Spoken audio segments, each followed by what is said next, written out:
So, good morning everyone. Good morning to all. Welcome to in our Ayurveda reality channel. Okay, तो चलो। तो आज हम चालू कर रहे हैं क्रियाशील पेपर वन का न्यू टॉपिक या नेक्स्ट चैप्टर बोल सकते हैं, दैट इज आहार पाक। ओके, अब आहार पाक का परिचय क्या है? सबसे पहले हम इंट्रोडक्शन क्या है? आहार पाक मतलब क्या? आहार पाक क्या है? ओके, ठीक है। चलो देखो, अगर हम आहार पाक की अगर हम बात करते हैं, आहार पाक, तो देखो, शरीर पर ये निरंतर होने वाला एक प्रक्रिया होती है। मतलब शरीर में एक देखो, अब जब हम आहार खाते हैं तो हमारे शरीर में एक प्रक्रिया शुरू होती है आहार खाने के बाद। ओके, अब आहार खाने के बाद जो प्रक्रिया शुरू हो जाती है हमारे शरीर में, ठीक है ना, तो वही प्रक्रिया जो निरंतर चलते रहती है। और वो जो प्रक्रिया वो चलते के दौरान, वो प्रक्रिया जो चलती रहती है, उस प्रक्रिया के दौरान जो आहार बनता, जो आहार बाद में जो प्रक्रिया के बाद जो बनता है वो आहार पाक कहला जाता है। या फिर वो आहार पाक का डाइजेशन होना कैसे होता है, किस प्रक्रिया से होता है, कौन से प्रक्रिया से, कौन से स्रोत में काम करता है, वो सब हमें पढ़ने का है। ठीक है, तो अगर हम बात करें तो वह सृष्टि के आहार द्रव्यों की शरीर धातु घटकों में रूपांतर होने के लिए इस आहार पर विशिष्ट क्रिया होनी आवश्यक होता है। शरीर के इस आहार द्रव्य के परिवर्तन प्रक्रिया को अन्न पचन प्रक्रिया कहते हैं।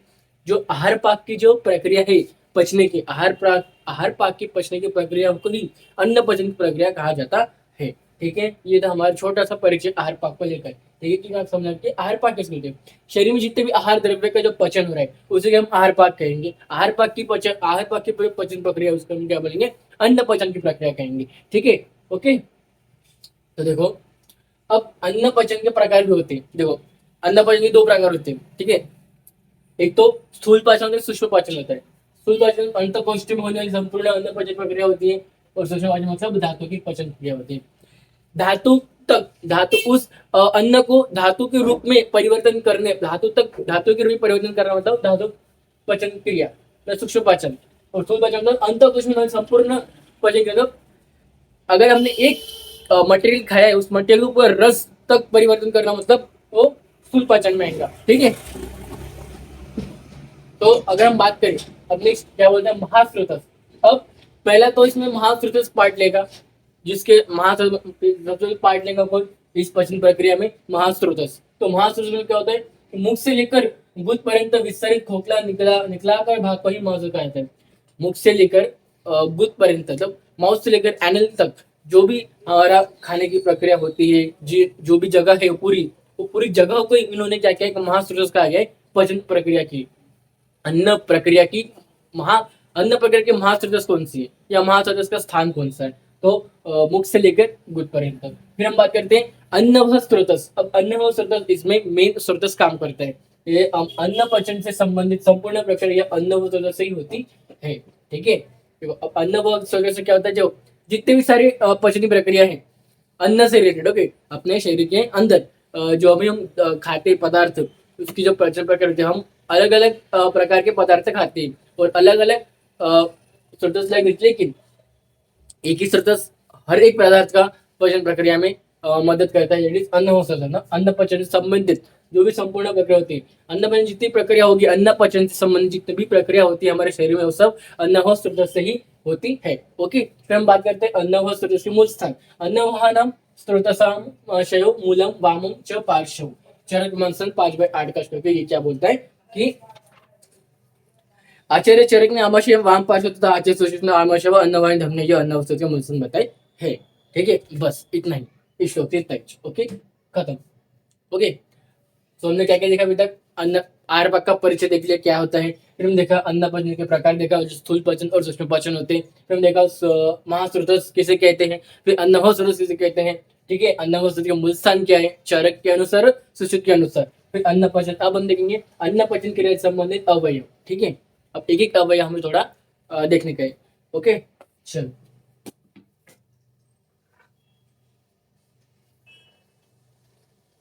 पहला अवयव होता है, सबसे स्टार्टिंग का अवयव, जब हम खाते हैं, किस कहां से खाते हैं? मुख से खाते हैं, तो हमारा पहला अवयव होगा मुख।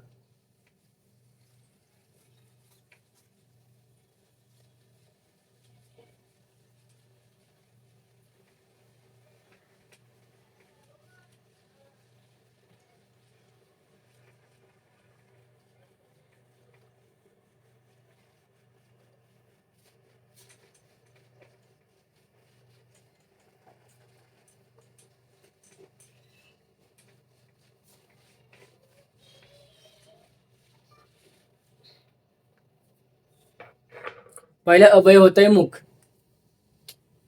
ठीक है, मुख, ठीक है। अब मुख में हमें क्या देखने को मिलेगा, ऐसे एट्रीडाइम बनेंगे पहले भाई, ओके। मुख, अ, देखो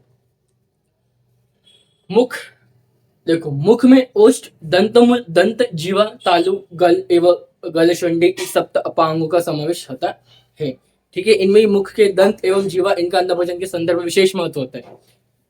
मतलब देखो क्या बोल रहे हैं, मुख में दंतमूल होते हैं, दंत होते हैं, जीवा होते हैं, तालु होते हैं, गले व गल शुंडी होते हैं, ठीक है। फिर अगर हम बात करें नेक्स्ट, इन्हीं मुख के दंत, अब इसमें जो महत्वपूर्ण अंग होते हैं कौन से होते हैं, दंत और क्या होते हैं, मुख, ठीक, दंत एवं जीवा, ये महत्वपूर्ण अंग होते हैं। कौन, दंत एवं जीवा, ठीक है। एक तो दंत होता है और एक होता है जीवा, ठीक है, ओके। अब देखो दंत, अब दंत का क्या महत्वपूर्ण कार्य है, जीवा का महत्वपूर्ण कार्य क्या है, अन्न भोजन प्रक्रिया में जब हम पहला अन्न ग्रहण करते हैं मुख के द्वारा, ठीक है। सो दंत, दंत के द्वारा मुख के अन्न का चवर्ण एवं पीड़न होता है। चवर्ण का कारण अन्न को सूक्ष्मत्व प्राप्त होता है, उनके इष्ट गंध तथा रसों का आस्वाद ले सकते हैं, बरोबर है, ठीक। जीवा की बात करें, जीवा या रसेंद्र का अधिष्ठान होता है। जीवा में क्या होता है, रसेंद्र का अधिष्ठान होता है, मतलब रस वहां पे स्थित होते हैं, उस रस के द्वारा ही हम उस आहार द्रव्य के षड रसों का ज्ञान कर सकते हैं, ठीक है, ओके। फिर नेक्स्ट होता है, नेक्स्ट ऑर्गन होता है अमाशय, ओके। नेक्स्ट ऑर्गन होता है अमाशय,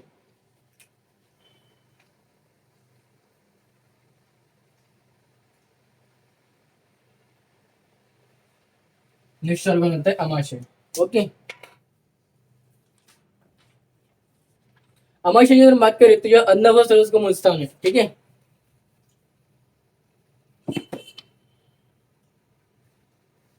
अन्न व स्रोतस का ये मूल स्थान होता है। अमाशय क्या होता है, अन्न व स्रोतस का मूल स्थान होता है, ठीक है, अन्न व स्रोतस।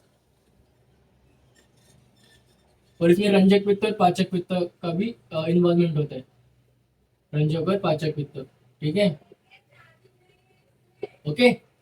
तो देखो अमाशय में क्या बताया गया है कि देखो अन्न व स्रोत मूल स्थान है, तो क्या बताया कि क्लेदक कफ, रंजक पित्त, पाचक पित्त या अमाशय के आश्रय से रहते हैं, परंतु इन प्रत्येक का कार्य क्षेत्र भिन्न भिन्न होता है। अब देखो ये तो रंजक पित्त और पाचक पित्त के आश्रय पे तो रहते हैं, लेकिन इनका कार्य लेकिन रंजक पित्त का कार्य अलग है और पाचक पित्त का कार्य अलग होता है, ठीक है। अमाशय के ऊर्ध्व भाग से क्लेदक कफ का तथा अवधव भाग से पाचक पित्त का स्त्राव अधिकता से होता है। अमाशय का जो ऊर्ध्व भाग है, ऊपर का भाग, वहां से क्लेदक कफ और नीचे के भाग से पाचक पित्त का जो स्त्राव होता है वो ज्यादा जो उसका मतलब जो फ्लो होता है वो ज्यादा अमाउंट में होता है, ठीक है। अतः अमाशय के ऊर्ध्व भाग को कफ तथा अधो भाग को पित्त का स्थान कर सकते हैं, ठीक है, ओके। तो ये था हमारा अमाशय के बारे में। पहले हो गया मुख, मुख में क्या देखा, मेन मुख में क्या देखा कि दंत और जीवा, दंत में क्या क्या होता है, जीवा से क्या क्या होता है, तो देखा अमाशय नेक्स्ट ऑर्गन, जिसमें अन्न से रंग पित्त पाचक पित्त आते हैं, लेकिन ग्रहणी, ओके। फिर आता है ग्रहणी, नेक्स्ट ऑर्गन आता है ग्रहणी,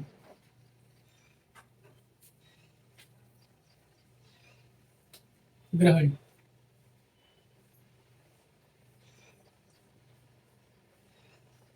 ओके। ग्रहणी को नाभि भी कहते हैं, ओके, इसको नाभि भी हम कह सकते हैं।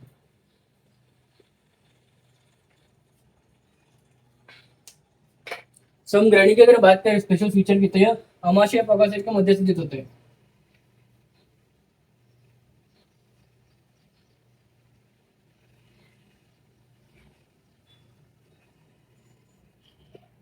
आपके मध्य स्थित,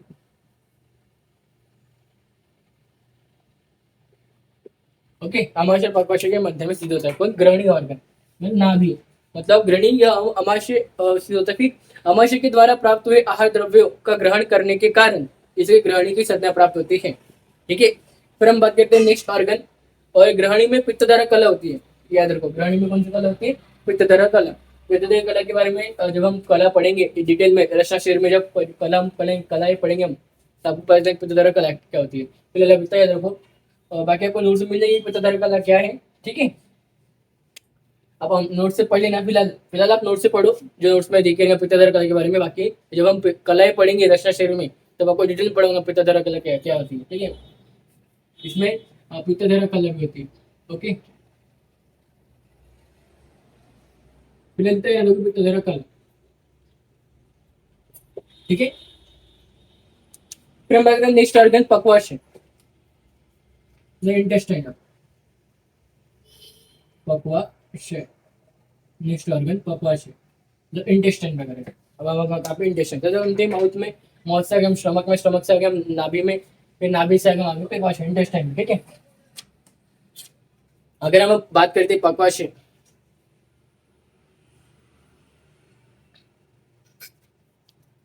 ठीक है, तो महासुरस में ग्रहणी नाभि सहित पश्चात का भाग पक्वाशय कहलाता है। इसे स्थूलांतर या बृहदांत्र कहा जाता है। बृहदांत्र, इसे स्थूलांत्र या बृहदांत्र कहा जाता है। इसे स्थूलांत्र या बृहदांत्र कहा जाता है। ओके, ठीक है ना, पक्वाशय को। ओके, फिर अगर हम बात करें इसमें क्या होता है, ग्रहणी से आए हुए पूर्ण रूप परिपक्व अन्न द्रव्य, ग्रहणी में जो पूर्ण पचन हो चुका है अन्न का, वो जब पक्वाशय में आता है, ओके, मतलब वहां पे पक्वाशय में आता है, तो अन्न द्रव्य को धारण करने के कारण इस पक्वाशय को सन्निध प्रदान मिलेगा। अब वो क्या करेगा, उस जो अन्न आ रहा है उसको क्या करेगा, धारण कर लेगा। ठीक है, अपने पास बुला लेगा पूरी परिपूर्ण वाले द्रव्य को। ओके, ठीक है, जो परिपूर्ण पचन हो चुके हैं जो द्रव्य, उनको ही वो धारण करेगा, कौन, पक्वाशय। तो इसमें कौन सी कला दिखाई है, पूरी तरह कला बताइए। ठीक है, तो पूरी तरह कला में क्या होता है कि मल रूपी कीट के घन द्रव भाग को विभाजित किया जाता है। जब उनके जो कीट भाग जो आए हैं पक्वाशय के पास, वो उसको और फिर से तोड़ फोड़ के विभाजित करेंगे। ठीक है, फिर नेक्स्ट ऑर्गन आता है यकृत। यकृत, नेक्स्ट ऑर्गन आता है यकृत।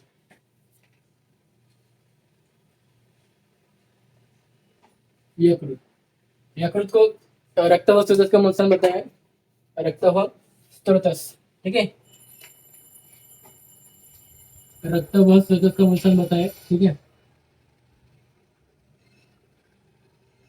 ठीक है, यकृत को। ओके, सो यकृत रक्त से मुंसन होता है, रक्तधारा कला यहाँ यकृत को मिलती है। शरीर में सर्वाधिक पाचन तथा रासायनिक परिवर्तन का होता है, इस यकृत में ही होता है। ओके, अन्न परिवहन दृष्टिकोण से यकृत को अधिक महत्व दिया गया है। अब यकृत में ही सारा कुछ, रस का परिवर्तन, मल का परिवर्तन और मूत्र परिवर्तन सब यकृत में ही होगा।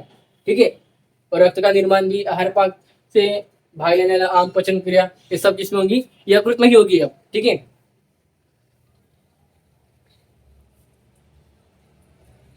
तो यकृत कार्यों का निम्न से विवेचन किया जा सकता है। अब यकृत में कम से कम 5 कार्य होते हैं। ठीक है, यकृत के कार्य देखो, यकृत में 5 कार्य होते हैं। आपको उस नाम याद रखना है फिलहाल, जब नोट्स नाम याद रखोगे आप उसके बारे में आप मन से लिख सकते हो। ओके, यकृत के कार्य, यकृत के कार्य। अब यकृत में ही जो सारे कार्य हो रहे हैं, अब उसमें कम से कम 5 प्रकार के कार्य होते हैं यकृत में, जिसके द्वारा ही हमारा अन्न आगे की ओर जाता है। ठीक है, वो कार्य होने के बाद पहला कार्य होता है रक्तमल का विवेचन करना, रक्तमल का विवेचन करना। ओके,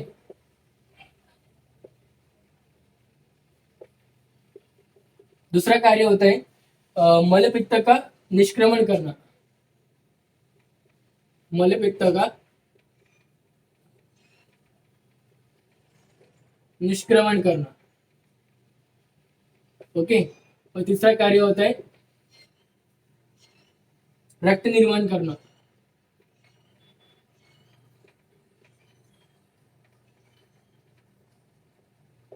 और चौथा कार्य होता है आहार विपाक, आहार विपाक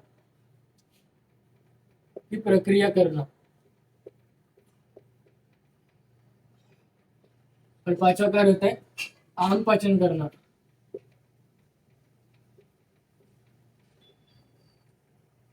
ये 5 कार्य यकृत में होते हैं। यकृत में 5 कार्य होने के बाद ही हमारा अन्न फाइनली एक प्रॉपर रूप में आकर वो आगे की ओर बढ़ता है।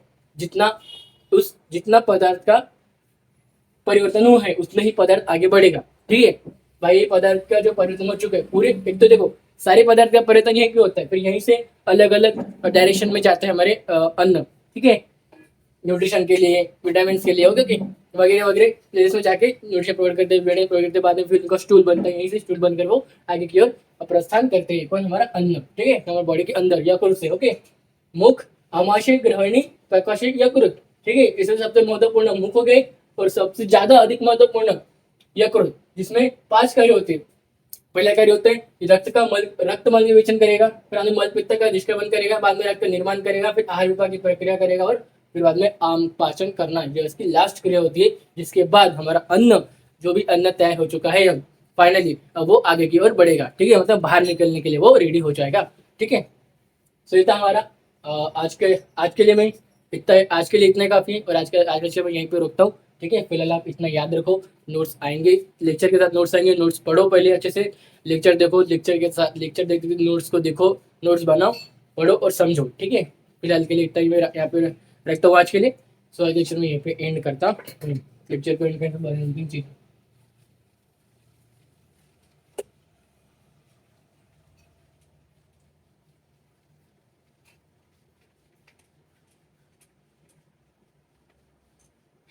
देखो हमने अलग अलग के आहार देखा। ठीक है, लास्ट चैप्टर में, इसके पीछे पिछला जो चैप्टर था वहाँ पे हमने आहार अलग अलग प्रकार के आहार देखा। फिर हमने आहार पाक देख रहे कि आहार पाक का पचन कैसे होता है, उसकी अवस्थाएं क्या है, उसका महत्व क्या है, उसके स्थान क्या है, उसके स्रोतस क्या है। ठीक है, हम ये देख रहे हैं इस चैप्टर में। ओके, तो आप सभी को पता कि हमारा यूट्यूब चैनल शुरू है आयुर्वेदा रेडियो, दूसरा मैं शुरू है इंस्टा का ऑफिशियल पेज आयुर्वेदा रेडी, तीसरा मैं शुरू है व्हाट्सएप का official group BMS first year notes and lectures, और चौथा वर्ष टेलीग्राम का चैनल, इसका भी नाम सेम है, BMS first year notes and lectures. ठीक है, सो यूट्यूब चैनल में डेली लेक्चर चलता होगा, लाइक करने का है, सबसे अपने फ्रेंड्स को शेयर करने का है। ठीक है, और इंस्टा में लेक्चर्स के अपडेट्स आते हैं, और व्हाट्सएप पर टेलीग्राम में daily video link of lecture और साथ में नोट्स आते रहते हैं, और व्हाट्सएप में आपके डाउट को भी डिस्कस करता तभी की तभी। Okay, so thank you.